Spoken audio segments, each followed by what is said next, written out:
कर्मों का फल तो भुगतना ही पड़ता है। सुने गांधारी और भगवान श्री कृष्ण की यह बातें।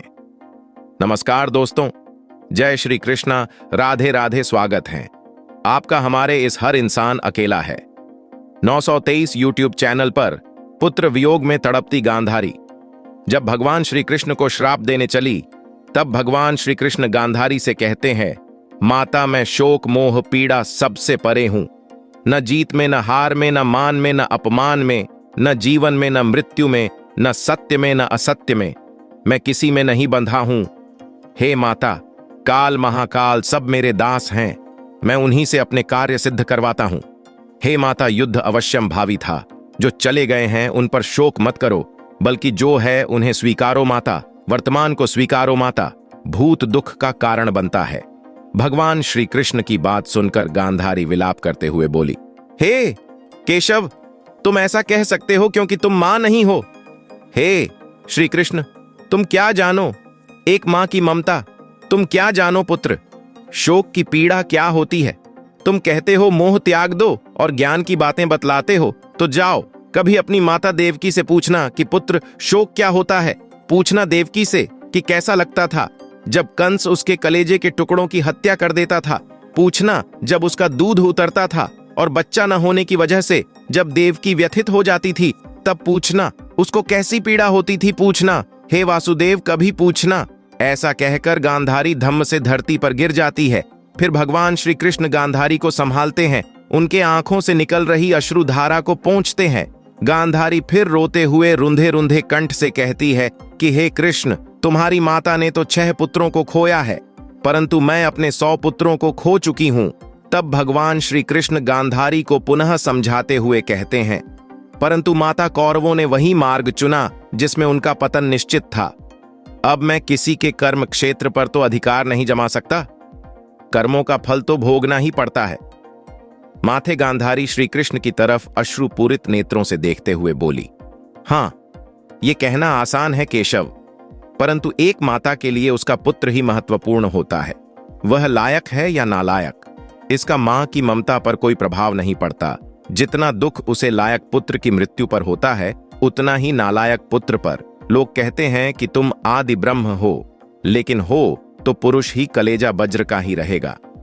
माता पार्वती देवी होते हुए भी अपने पुत्र गणेश का शोक सहन नहीं कर पाती है। हे कृष्ण, कभी मां बनकर देखना, तब तुम्हें पता चलेगा कि तुम्हारा गीता ज्ञान ममता के आगे कितना टिकता है। यदि मोह ममता अज्ञान का परिचायक है, तो तुमने इस मोह के संसार की रचना क्यों की। बना लेते अपने ज्ञानियों का संसार, क्या आवश्यकता थी मोह ममता के संसार के रचना की। तुम भी जानते हो तुम्हारा ज्ञान नीरस है, निर्जीव है, इतना यथार्थवादी है कि उससे संसार नहीं चल पाएगा। तभी तुम मोह ममता का सहारा लेते हो, तभी वहां सभी पांडव आ जाते हैं, जिन्हें भगवान श्री कृष्ण इशारे से बाहर जाने का संकेत देते हैं। मगर युधिष्ठिर संकेत को नहीं समझ पाते हैं और गांधारी के पास आकर क्षमा मांगते हुए कहते हैं, बड़ी मां, हम दोषी हैं आपके, हम अपराधी हैं आपके, हो सके तो माता हमें क्षमा कर दो। युधिष्ठिर की वाणी को सुनकर गांधारी क्रोध में भर जाती है। उन्हें दुर्योधन की टूटी झंघा, दुशासन की छाती को चीरकर लहू पीता हुआ भीम का स्मरण होने लगता है।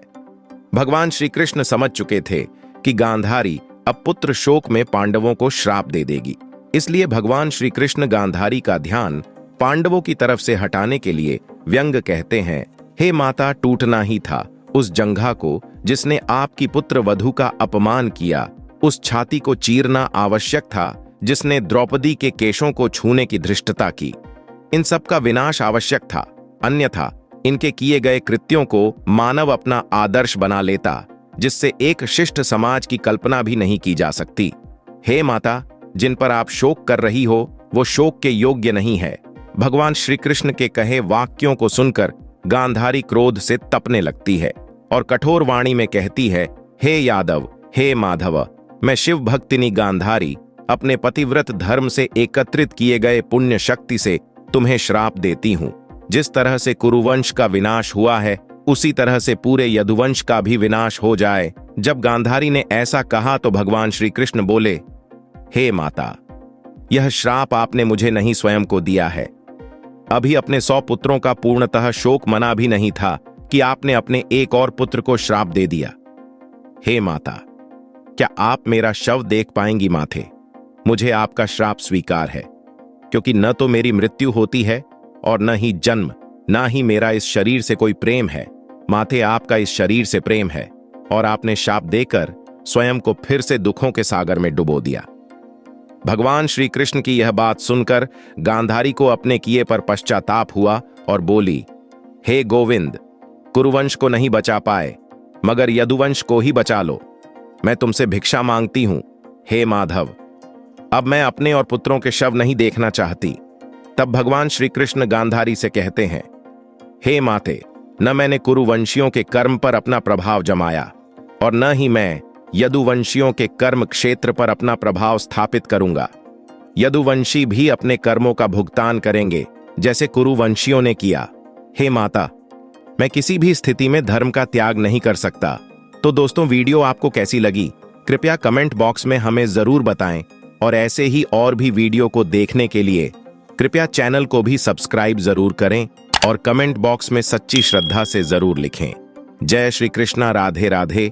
वीडियो को अंत तक देखने के लिए आपका धन्यवाद।